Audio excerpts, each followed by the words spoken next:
આજે આપણે વાત કરીશું ગુજરાત અને રાજસ્થાનની સીમા પર બનાસકાંઠા જિલ્લાના દાંતા તાલુકામાં આવેલ અંબાજી મંદિરની.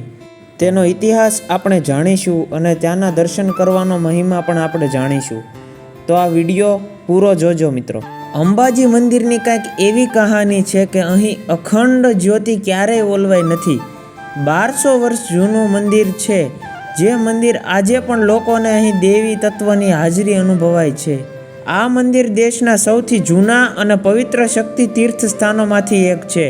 આ શક્તિની દેવી સતીને સમર્પિત 51 શક્તિપીઠો છે, જેમાંથી આ એક શક્તિપીઠ છે.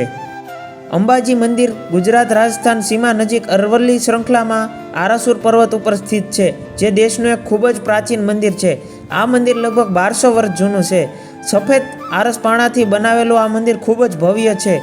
મંદિરનું શિખર 103 ફૂટ ઊંચું છે. શિખર સોનાથી બનેલું છે, જે મંદિરની સુંદરતામાં વધારો કરે છે. અહીં દેશ વિદેશથી પણ ભક્તો દર્શન કરવા માટે આવે છે. જ્યાં માતા સતીનું હૃદય પડ્યું હતું. આ મંદિર પણ શક્તિપીઠ છે, પરંતુ તે અન્ય મંદિરોથી થોડું અલગ છે. આ મંદિરમાં માતા અંબાની પૂજા શ્રી યંત્રની આરાધનાથી થાય છે, જે સીધી આંખથી જોઈ શકાતું નથી. અહીંના પૂજારી આ શ્રી યંત્રનો શૃંગાર એટલે અદ્ભુત કરે છે. શ્રદ્ધાળુને લાગે છે કે જાણે આ માતા અંબાજી સહિત સાક્ષાત વિરાજમાન છે. તેમની પાસે જ પવિત્ર અખંડ જ્યોતિ પ્રગટે છે, જેના અંગે કહેવાય છે કે તે ક્યારેય ઓલવાઈ નથી. માન્યતા છે કે આ મંદિર લગભગ 1200 વર્ષ જૂનું છે. અંબાજીના મંદિરથી 3 કિલોમીટર દૂર ગબ્બર પહાડ પણ માતા અંબાના પગના નિશાન અને રથ ચિહ્નો માટે પ્રખ્યાત છે. જે પર્વતનું નામ ગબ્બર પર્વત છે. માતાના દર્શન કરનાર ભક્તો આ પર્વત ઉપર પથ્થર ઉપર બનેલા માતાના પગના નિશાન અને માતાના રથના નિશાન જોવા માટે જરૂર આવે છે. અંબાજી મંદિર અંગે કહેવામાં આવે છે કે અહીં ભગવાન શ્રી કૃષ્ણનું મુંડન સંસ્કાર સંપન્ન થયું હતું. ત્યાં જ ભગવાન રામ પણ શક્તિની ઉપાસના માટે અહીં આવી ચૂક્યા છે.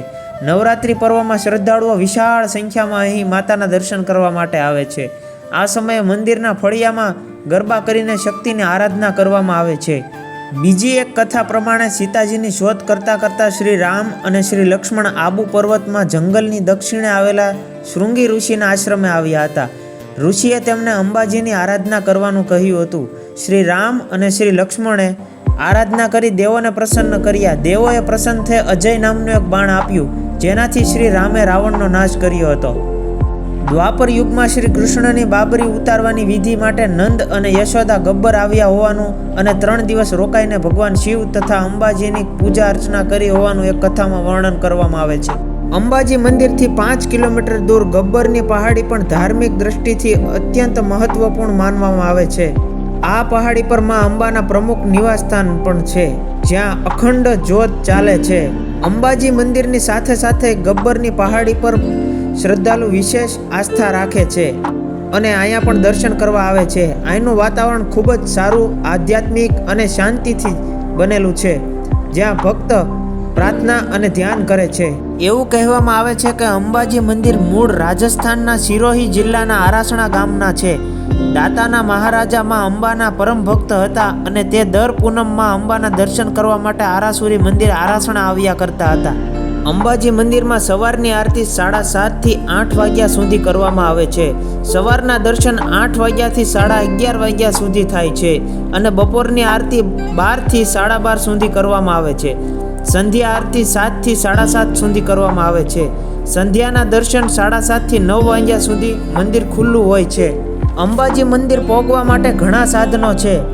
ત્યાં પહોંચવા માટે રેલવે સ્ટેશન આબુ રોડ છે, જે 22 કિલોમીટર દૂર છે.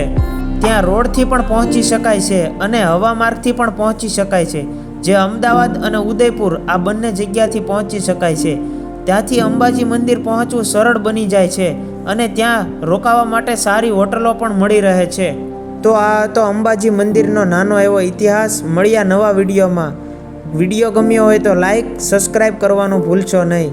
તો જય અંબે માં મિત્રો.